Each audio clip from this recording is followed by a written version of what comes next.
नमस्कार दोस्तों, जय हिंद। आज के इस वीडियो में हम जानेंगे कि नंबर ऑफ फैक्टर्स कैसे निकालते हैं। तो इस वीडियो में हम सबसे पहले जानेंगे कि फैक्टर्स क्या होता है, फिर बिल्कुल बेसिक कॉन्सेप्ट से जानेंगे कि आप फैक्टर्स कैसे निकलते हैं, और सबसे लास्ट में हम जानेंगे कि आप एग्जाम में नंबर ऑफ फैक्टर्स के क्वेश्चन को कैसे आसानी से सॉल्व कर सकते हैं। तो आइए जानते हैं कि फैक्टर्स क्या होता है। मान लीजिए कोई आपसे पूछे 12 का फैक्टर क्या है, तो देखिए जो नंबर 12 को पूरी तरह से डिवाइड कर देंगे, यानी जिनका रिमाइंडर 0 आ जाएगा, वो 12 के फैक्टर होंगे। देखिए 1 एक फैक्टर होगा 12 का, 2 एक फैक्टर होगा, 2 के बाद देखिए 3 भी होगा, इसी तरह से 4 होगा, यहाँ पे 6 भी होगा और 12 होगा। देखिए यानी 1 2 3 4 5 6, तो 12 के 6 फैक्टर होते हैं। देखिए नंबर छोटा था इसलिए आपने आसानी से यहाँ पे बता दिया। आपको एग्जाम में क्वेश्चन आएगा कि 240 के या फिर 360 के कितने नंबर ऑफ फैक्टर्स होते हैं। देखिए 12 में आपके 6 फैक्टर हैं। इन 6 फैक्टरों की खासियत मैं आपको बताता हूँ कि जो 1 होता है इसको हम बोलते हैं यूनिवर्सल फैक्टर, इसको बोलते हैं यूनिवर्सल फैक्टर, यानी हर नंबर में फैक्टर मौजूद होगा और एक नंबर खुद, यानी हर एक नंबर खुद भी खुद का फैक्टर होगा, और एक जो है वो सबका यूनिवर्सल फैक्टर रहता है। तो उम्मीद है आपको छोटी सी चीज समझ आ गई होगी। देखिए पहला तरीका तो ये था कि आपने 12 के डिवाइड करके देख लिया कौन कौन से हो रहा है, तो 6। देखिए दूसरा तरीका आपने बचपन से ही सीखा होगा कि 12 को आप ऐसे डिवाइड करते थे, इस तरह से 12, फिर 6 बाद में, फिर 2, फिर 3, फिर ये 3 और फिर ये 1। तो देखिए बिल्कुल बच्चे वाली तरीके है, लेकिन फिर भी मैं आपको बता रहा हूँ। तो देखिए आप 12 को कैसे लिख सकते हैं, 2 की पावर 2 लिख सकते हैं, और 3 की पावर कितनी है यहाँ पे 1 है, तो देखिए 3 की पावर 1, और इसको ऐसा भी लिख सकते हैं। पहला तरीका तो आपने दूसरा तरीका आपने ये जाना। या तो आप डायरेक्ट 12 को क्या कर सकते थे, आपका जो मन में आ रहा है, यानी 4 3 भी 12 होता है, 6 2 भी 12 होता है, तो आप किसी में भी ब्रेक कर दीजिए। तो देखिए मेरे दिमाग में आया 4 3 होता है 12, 4 को मैं लिख सकता हूँ 2 की पावर 2, इंटू में 3 को लिख सकता हूँ 3 की पावर 1, यानी 4 3 12। तो इस तरह से भी आप डायरेक्ट भी कर सकते थे बजाय इसके, ठीक है। अगर आप बिल्कुल बेसिक से करना चाह रहे हैं तो देखिए ये है, वरना आप ऐसे भी कर सकते थे। इस नंबर के आपने प्राइम फैक्टराइजेशन कर दिए, तो उम्मीद है ये चीज भी सीख गए। देखिए 6 फैक्टर तो ये आ गए। अब मैं आपको डिटेल में बताता हूँ कि एक एक फैक्टर बना कैसे। देखिए 2 की पावर 2 है, यानी पहला फैक्टर जो होगा 2 की पावर 0 होगा, दूसरा इसका जो फैक्टर होगा 2 की पावर 1 होगा, तीसरा फैक्टर होगा 2 की पावर 2 होगा, और इसी तरह से ये मतलब यहाँ तक होगा 2 तक, ठीक है। इसी तरह से 3 की पावर देखिए 0 भी होगा, इसी तरह से 3 की पावर 1 भी होगा, क्योंकि 2 तक है तो 2 तक ही आना है, और 3 की पावर 1 है तो 3 की पावर 0, 3 की पावर 1। देखिए किसी भी नंबर की पावर 0 होती है तो हमेशा वो नंबर 1 हो जाता है, यानी 2 की पावर 0 क्या हो जाएगा, देखिए 1 होगा। इसी तरह 3 की पावर 0 भी क्या हो जाएगा, 1 हो जाएगा। तो देखिए इस तरह से आप निकाल सकते हैं। यहाँ से आपने निकाला। अब देखिए मैं बताता हूँ कि आपको ये फैक्टर कैसे बने। 12 जो है वो सिर्फ एकलौता मतलब 2 से नहीं बना हुआ है, वो 2 और 3 के मल्टीपल से बना हुआ है। तो देखिए आप जब इसका मल्टीप्लाई इसमें करेंगे, यानी आपने 1 का मल्टीप्लाई 1 से करा, तो देखिए आपको 1 फैक्टर बना। जब आप 2 की पावर 1 है कितना होता है 2, तो देखिए 2 हो जाएगा।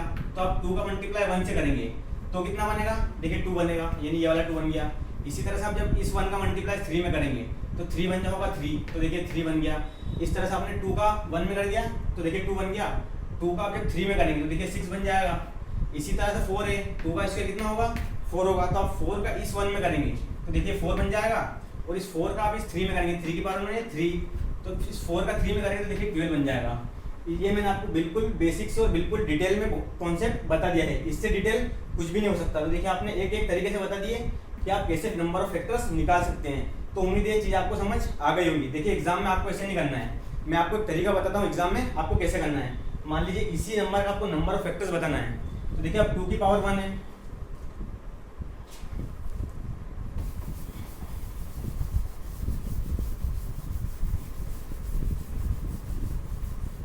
देखिए 12 को हमने भी ब्रेक किया था 2 का स्क्वायर इंटू 3 में, तो देखिए 3 की पावर 1। तो आपको एग्जाम में कैसे सॉल्व करना है, देखिए 2 में आप +1 कर देंगे, यानी 2 + 1 इंटू 1 में आप भी +1 कर देंगे, 1 + 1 तो ये 3 हो जाएगा, इंटू 2 यानी 1 + 1 2 हो जाएगा, 3 2 6।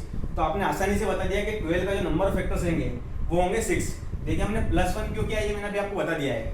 +1 हम इसलिए कर रहे हैं क्योंकि 1 जो है सबका यूनिवर्सल फैक्टर है, और इसमें हम 1 को इंक्लूड नहीं कर रहे हैं। फॉर एग्जांपल देखिए 8 की बात करते हैं, जब आप 8 को से ब्रेक करोगे तो ये 4 आएगा, फिर 2, फिर 2, फिर 2, फिर 1। तो देखिए 8 को आप लिख सकते हैं 2 की पावर 3, पर क्या 8 में 3 नंबर ऑफ फैक्टर हैं, तो आप कहेंगे नहीं, 8 में जो होते हैं 4 नंबर ऑफ फैक्टर होते हैं। तो देखिए 3 क्यों आए, आपने 3 में ये तो इंक्लूड कर लिया, आपने ये भी इंक्लूड कर लिया, आपने ये भी इंक्लूड कर लिया, लेकिन आप 3 में जो 1 रहता है, यानी जो यूनिवर्सल फैक्टर रहता है, वो आप इंक्लूड करना भूल गए।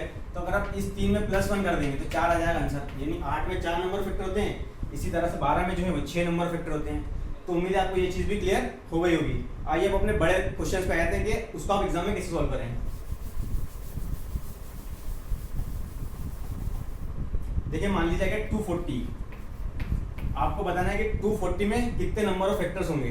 तो देखिए आप 240 को स्प्लिट कर दीजिए। आपको पता है 6 4 जा होगा, 6 4 जा कितना होगा 24 इंटू 10। देखिए मैं बिल्कुल बेसिक से बता रहा हूँ आपको। 2 को आप लिख सकते हैं क्या 2 का स्क्वायर, इसी तरह से 6 को आप लिख सकते हैं सॉरी 2 इंटू 3, और इस 10 को आप लिख सकते हैं 2 इंटू 5। ठीक है, आपको बताना है 240 में नंबर ऑफ फैक्टर्स कितने होंगे। तो देखिए 2 की पावर 2 यहाँ पे है, एक यहाँ पे, जब भी बेस सेम रहता है तो पावर 8 हो जाती है। तो 2 3 और 1 4, तो देखिए 2 की पावर तो 4 हो गई। इसी तरह से 3 की पावर 1 ही होगी, देखिए 3 की पावर 1 इंटू 5 की पावर भी 1 ही होगी। अभी हमने डिस्कस करा आपको इसमें +1 करना है, और +1 क्यों करना है, क्योंकि नंबर ऑफ फैक्टर्स में हम जो 1 रहता है वो यूनिवर्सल फैक्टर रहता है, तो हम उसमें इंक्लूड नहीं कर रहे हैं, तो इसीलिए आपको +1 करना है। तो देखिए 4 + 1 कर देंगे आप, मल्टीप्लाई 1 + 1 कितना हो जाएगा 2, और 1 + 1 कितना हो जाएगा 2, तो 4 8 5 इंटू 2 इंटू 2, तो 5 10 और 20, यानी 240 में 20 नंबर ऑफ फैक्टर्स रहेंगे। देखिए इसमें आप आसानी से नहीं निकाल सकते कितने होंगे, तो आपने आसानी से बता दिया कि 20 नंबर ऑफ फैक्टर रहेंगे। आइए इसी टाइप पे एक क्वेश्चन और कर लेते हैं। मान लीजिए देखिए 360 का आपको निकालना है। देखिए 360 में मेरे दिमाग में 9 4 जा होता है 360, हो सकता है आपके दिमाग में 6 इंटू 6 भी आ जाए, तो आप जो आपका मन करे वो कर सकते हैं, आंसर सेम ही आएगा। तो आप देखिए 9 4 जा होता है 36, 36 इंटू 10 कर दिया। अब 3 को मैं लिख सकता हूँ 3 का स्क्वायर, 4 को मैं लिख सकता हूँ 2 का स्क्वायर, और 10 को मैं लिख सकता हूँ 2 इंटू 5। ठीक है, अभी पावर 8 हो जाएंगे, यहाँ मैंने 2 और 1 3, तो 2 की पावर 3 हो गई, 3 का स्क्वायर हो गया, इंटू 5 की पावर 1 हो गई। बस आपको 1 करके इसमें मल्टीप्लाई कर देना है, यानी 3 और 1 कितना हो जाएगा 4, मल्टीप्लाई 2 और 1 कितना हो जाएगा 3, और 1 और 1 कितना हो जाएगा 2, यानी 4 के 12 और 12 दूनी 24, यानी 24 नंबर ऑफ फैक्टर रहेंगे 360 में। तो उम्मीद है आपको ये चीज़ भी समझ आ गई होगी। अगर आपको वीडियो पसंद आया है तो लाइक शेयर और सब्सक्राइब करना ना भूलें। धन्यवाद।